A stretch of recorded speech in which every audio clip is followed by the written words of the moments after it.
All right, welcome everyone. Thank you so much for joining me today, Yoga Beyond the Asanas. We're looking at the 8 limbs of yoga. And we've talked about this already. When I took teacher training, I was like, it's asanas, that's it. I came in so I could be better at yoga. And to me, yoga meant asanas. And then after, when I started teaching in teacher trainings, it really came out that like, oh yeah, by the way, the asanas are not just yoga. Yoga is 8 limbs. Asana is one of the 8 limbs.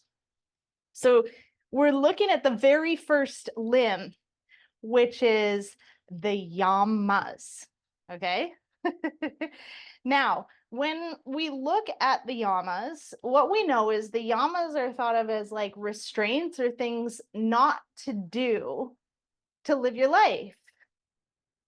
Right? So what does that, or things not to do to live a meaningful and purposeful life? So what does that mean? So what I thought is that I'm going to read from Mukunda Styles, the Yoga Sutras of Patanjali. And the reason I'm picking him is because he's very like blunt and to the point. He doesn't have like explanations because he translates them so skillfully. So if we're looking at the yamas, first and foremost, the sutras say here in 2.29 that yoga's 8 component parts are self-control. So Mukunda calls it self-control as a yama for social harmony, self-control for social harmony.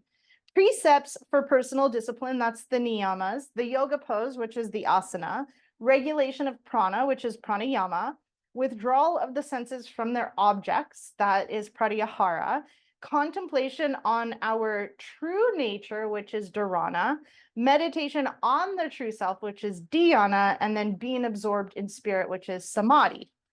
So we're looking at the yamas today. So 2.30 says that self-control consists of 5 principles. So there's 5 yamas, 5 niyamas, the 10 commandments of yoga. So self-control consists of 5 principles: non-violence, truthfulness, freedom from stealing, behavior that respects the divine as omnipresent, and freedom from greed. 2.31 says these are called the great universal vows, and when they're extended unconditionally to nurture everyone, regardless of status, place, time, or circumstance. So this means that they apply to everyone, no matter what. Whatever, if you do this, then you can live a meaningful and purposeful life. 2.33 says when you're disturbed by unwholesome negative thoughts or emotion, cultivation of their opposites promotes self-control and firmness in the precepts. What I love about this is like literally this is a core belief, a core base foundational teaching of any personal development. It's like find out what the stories are in your head, find out what you're thinking, find out what you think about yourself, and then think the opposite, because usually you're not thinking from a place of love, right? You're thinking from a place of not love. So here it's telling us something that we learn in personal development, and this is from 10,000 years ago. I love that. Negative thoughts and emotions are violent, and that they cause injury to yourself and others, regardless of whether they're performed by you, done by others, or you permit them to be done. They arise from greed, anger, delusion, regardless of whether they arise from mild, moderate, or excessive emotional intensity. They result in endless misery and ignorance. Therefore, when you consistently cultivate the opposite thoughts and emotion, the unwholesome tendencies are gradually destroyed. This reminds me of not being political. I'm not a very political person. I have my opinions. I don't often share them. I don't like to argue, and I think you're entitled to your own. I don't want to change your mind, except on some of the things that I do.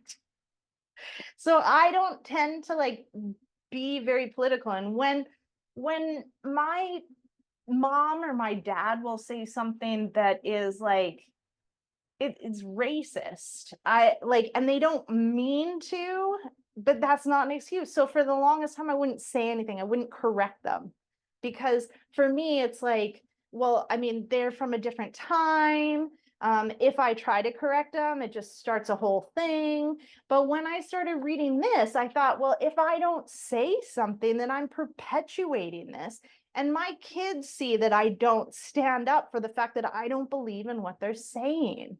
I think they're miseducated, and I don't think that they think that right now that the woke culture, the awakening culture is soft and stupid.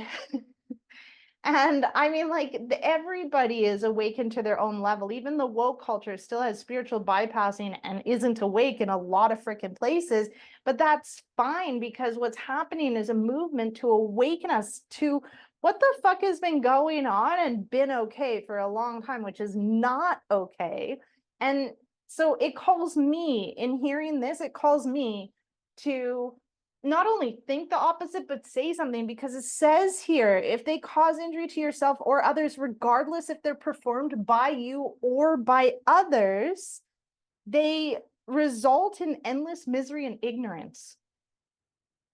So, wow, that was an awakening for me in like actually saying things. Now, one thing I need to do is heal myself to be able to speak to my family in a way that I can say, like, hey, like, what I'm thinking of is one, it's gonna plug in my computer.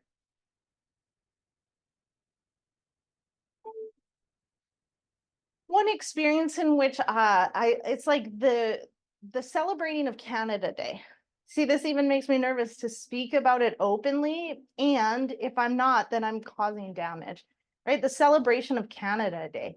Really, what this celebration is it's the celebration of colonialism, and it's the celebration of, like, yeah, becoming a nation at the harm of people that were already a nation, right? So to me, it's a little bit like, yeah, anyways, so I'm talking about it, and I said that I wasn't celebrating Canada Day, and my family then kind of like, well, you know, what my grandfather did to somebody else's grandfather has nothing to do with me. And I'm like, well, it's not like it was you, that's true, yet, you know, we have to change it. So by saying that a traumatized culture now has nothing to do with us because it's from something from years ago is literally washing your hand, and it's causing misery and suffering. So I said that, and, you know, I was surprised because I found compassion, because I had been awakened in different areas as well. So I realized that people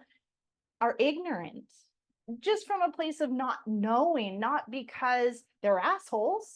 And that was a big awakening for me. So I have the opportunity now to educate in a kind way. And what that does is, if the other person doesn't like it, that's fine. I'm not going to argue. But I know that from now on, they're probably not going to discuss this kind of stuff with me. And I'm really good with that. Like, really good with not hearing you spout off stuff that I think is bullshit. So that's like my example of 2.34. And then we dive into what are the yamas. So I'm going to leave those for additional videos. So in the next video, we're going to look at yama number 1, which is ahimsa, or non-violence.